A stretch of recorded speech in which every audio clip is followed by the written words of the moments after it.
Hey, Colabcoaching yet again to share some wise words of wisdom for the week. Week number three of the family series. So excited to get into this week because we're going deeper. I know last week we went deep with who you call family. I know that was controversial, maybe for you, but this week we're going even deeper.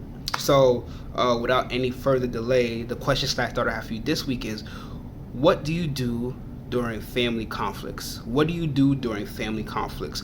Now, last week and the week before, week 1 and week 2, we talked about who you call family and also what does family mean to you.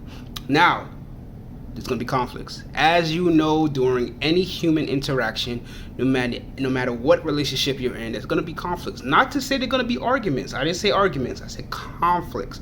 Conflicts, basically, for me, it means you're literally, there's some contention there. There's a disagreement. There are some point of views or things that you don't agree with the other person, and there's some type of force between each other that's not too pleasant. Now, conflicts can be escalated to full-blown arguments, full-blown yelling at each other, and mental and physical interactions that are not healthy. But I want to focus on conflicts because conflicts is where it starts. Conflicts is where everything is rooted from. Whatever the conflict may be financial, maybe some type of point of view that's different from each other, maybe some type of feeling that is that you don't like, or some type of behavior that you don't like. Whatever it may be, there's some type of conflict.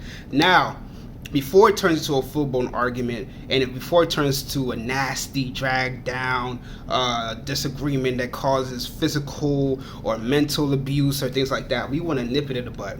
We want to stop it right there. Now, when it comes to family, or the people you call family, those people that you decide that you want to be your family, doesn't have to be blood, as I talked about last week.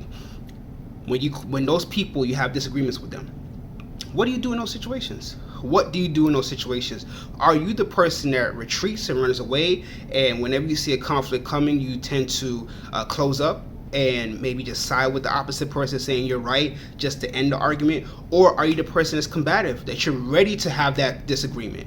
You're ready to express how you feel. You're ready to show that you're right all the time. Or are you the person that's literally that tries to end it very quickly just to shut the person down, like, oh yeah, you're right, and then end it off, so you don't want to deal with that conflict anymore, even though you didn't really address how you felt, or if you felt that that person was right or wrong.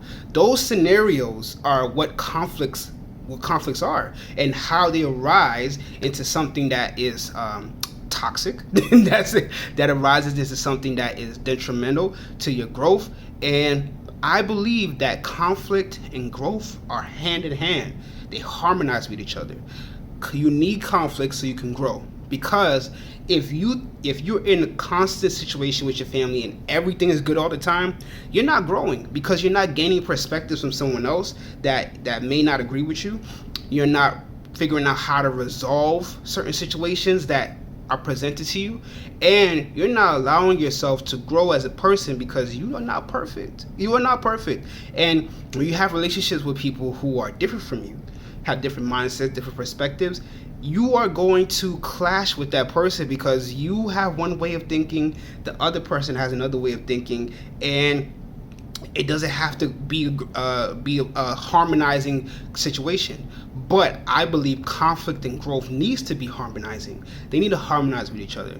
That's why you have to figure out how you resolve your conflicts in your family, how you resolve it. Now, let's put an example out there.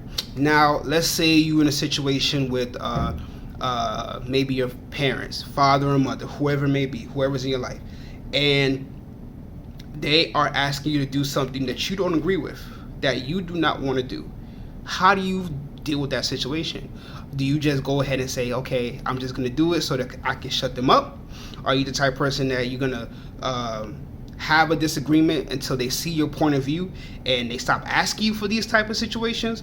Or are you the type of person that you just go ahead and just do it because you don't really want to, but you just want them to not bother you about it anymore? And then maybe you shut down, and when they ask you again, you just don't reply or don't answer or don't pick up the phone, whatever it may be. Think about those scenarios. Which person are you? For me, I feel like it should be a mix of all three. Now, I'm not saying this is a perfect approach. I'm not saying that I'm perfect. But what I am saying is that play it by ear. Play it by ear. Figure out how the situation will work for your favor and for your growth. Are you in a situation where you need to address it with the person directly and say, hey, I don't agree with what you want me to do. This is not something I'm comfortable with, and I'm not going to do it. Are you the type of person that you need to ease into the situation? Like, hey, let's sit down and talk about this. Let's have a conversation, figure out why you're asking me to do this, and I want to express how I feel. Or are you the person that, okay, I'll do it, whatever, and then get on with it, and then have it completed, and then you tell them, you know what, from now on, I don't want to do this. I'll do this time, but I don't want to do this. The last scenario is kind of tricky because you'll probably most likely end up doing it again because you allowed yourself to be put in that situation, and now they think that it's okay. So whenever you are going through a conflict, at least for me, again, I'm saying, emphasizing this is for me, everybody's different. For me, I will want to sense the vibe of the person. I will want to figure out the climate of the situation. Like, if say a parent is asking me, okay, can you do this ABC? Well, why do you want me to do this? Is this something that you can't do physically? Is this something that you can't do within your grasp of your situation in your life? Is this something that I need to step into? Because if I step into it, how long am I going to be in this situation? How long is the situation going to last? How long do you want me to be the person that helps you here? Because I may not want to be there. I may buckle down and say, okay, I'll help you, but this is just one time. Or you feel like this is not, or I feel like it's not right for me at all, and I tell you that I don't want to do it, but you keep asking. Those are the situations that have to be addressed, because we'll have scenarios. We'll have plenty of scenarios that these situations, these conflicts will present themselves. But the way you react to these conflicts is going to allow you to grow in these situations. Like, wow, I stood up for myself. Wow, I let this person basically dictate my actions and made me do it. Wow, I literally shut this person down because I didn't want to deal with this conflict, and I should have addressed this better. Wow, I made these mistakes. What am I going to do? All of these situations. So you have to think about this. How do you deal with these conflicts with your family? How do you deal with them? Is this the best way you could deal with these situations, or do you just deal with them so you can shut them out? Do you just deal with them so you can shut someone up? Do you just deal with them so that you don't have to even think about it later? But remember, the thing that you do, you have to remember, is this harmonizing with the growth that I want to reach? Is this really taking me to a level that I'm really happy to reach? Or am I stunting my growth because I just want to shut somebody up, or I just want to end the situation as quick as possible? Simple as that. So when you ask yourself, what do you do during family conflicts? Think about the person that you are in those situations. Are you the person that wants to end the conflict immediately, even though your point is not addressed, even though you feel like you don't want to do it, but you do it anyway?